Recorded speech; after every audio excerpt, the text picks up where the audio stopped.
Hello and welcome to Digital Publishing Online, and I'm Lisa Gabrielle.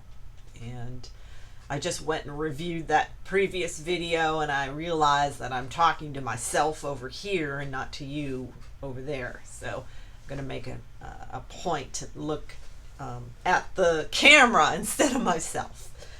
Oh, this video stuff is so tough, I'll tell you. It's been a struggle, but each one that I make, I get better, I think.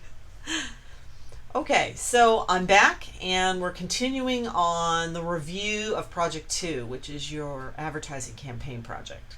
And I found some more samples, so hopefully it'll start making sense when I start showing you some of these examples.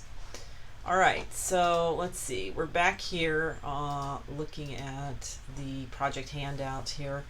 And I discussed already that you need to do research and that you need to compile materials for the project, so that should be understood.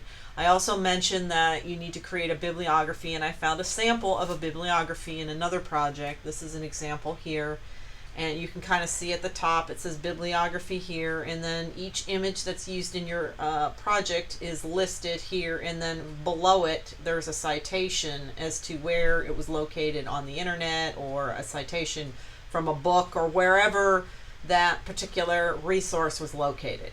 Okay, so this here is a bibliography. So at the end, when you compile your final PDF process book, you'll be including a bibliography for any materials that you borrowed from other resources. If you've created all your own personal photography and illustration and you wrote the entire piece yourself, then there's no need to create a bibliography. But if you've borrowed anything from anybody else, whether it be text content, illustrations, or photography, you will need to create a bibliography for that.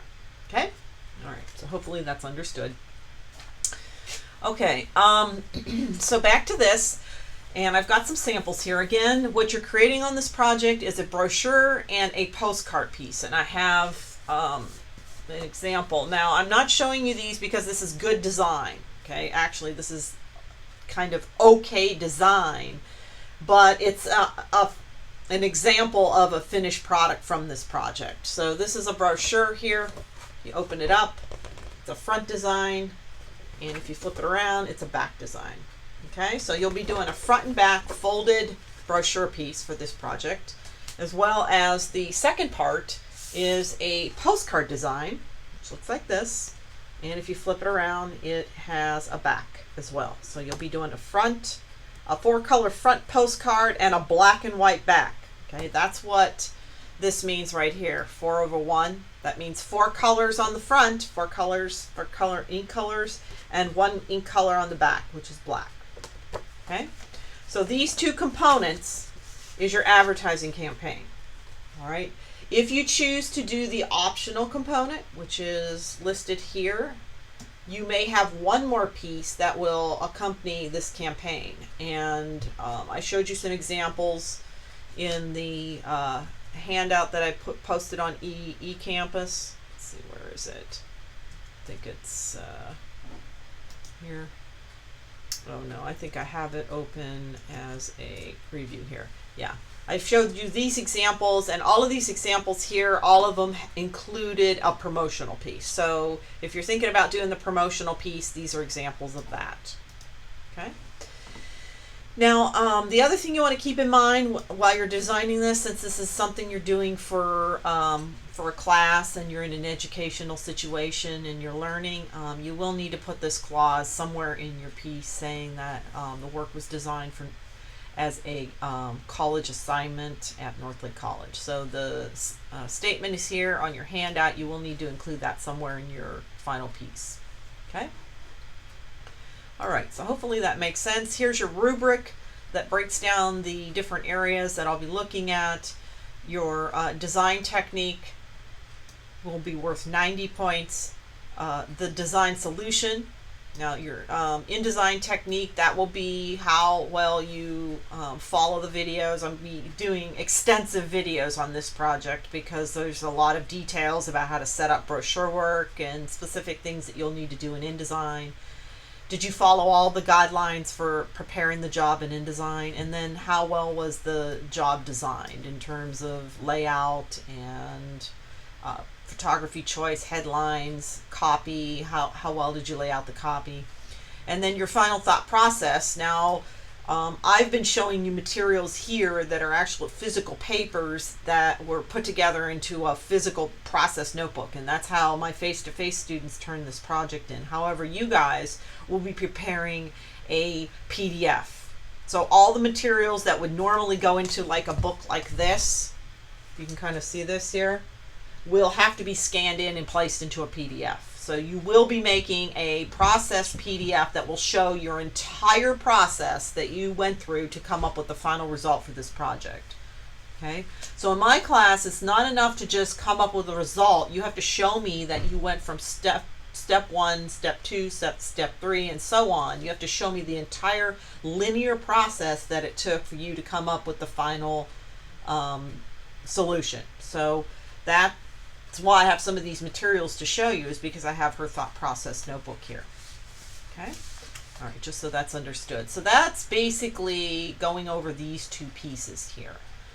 Now again, I showed you some examples in the first video of materials I have here. To get started on this, you're going to need to, number one, fill out your target market worksheet. And during the process of filling out that target market worksheet, which is this here, you're going to probably do some research, and you'll have hopefully an inspiration at that point for ideas. While you do your research, you'll start thinking about, well, how can I put together a brochure, and what exactly is going to be put into this brochure, and how involved does this brochure need to be. I also have reviewed in the last video the folding system options for you. So this particular person chose a trifold for her piece. Okay, I have other pieces that are down here on the floor. Actually, I can't reach them. But I have gatefold examples, and I've got these headphones on, so I can't really reach down there without, you know, ripping them out of my ears. I don't want to do that. So you're going to think of a folding system. Now, as you're brainstorming and researching and trying to, you know, pull this whole project into an actual piece you're going to create in InDesign, you're going to need to start somewhere. And that place should probably be first research, which you'll be doing for your target market worksheet. And then secondly, some kind of physical sketching or brainstorming on paper. Okay, and I'll show you an example what that looks like here. So this student here did her brainstorming on what we call in the industry a mock-up. Okay, and this is what's required for you to do as well. You're going to physically make several of these. These are called mock-ups. Okay, and this is just a plain sheet of paper folded up to the folding system that you're thinking about using. Okay, and if you notice, this mock-up is sketched both on the front and on the back. Okay, if I fold it back, it's 100%, and it gives me an idea of what is going to go where. So as you're doing your research, you're going to find lots of information, you're going to find lots of photographs, you're going to find, you know, infographics, whatever the case may be. How are you going to pull all that stuff together and present it in a brochure? So creating a mock-up gives you an opportunity to start thinking about what's going to go where, what's going to be placed on the cover. Is there going to be an image there? Is there going to be artwork? Okay, you can kind of see how her mock-ups changed a little bit. She originally had planned for a die cut. You see that there? That's called a die cut. But she found that that was pretty complex to do, and so she opted to just go ahead and print black ink on the front of her cover and have an image here. Okay, so you can kind of see. Here's another example of another mock-up that she did.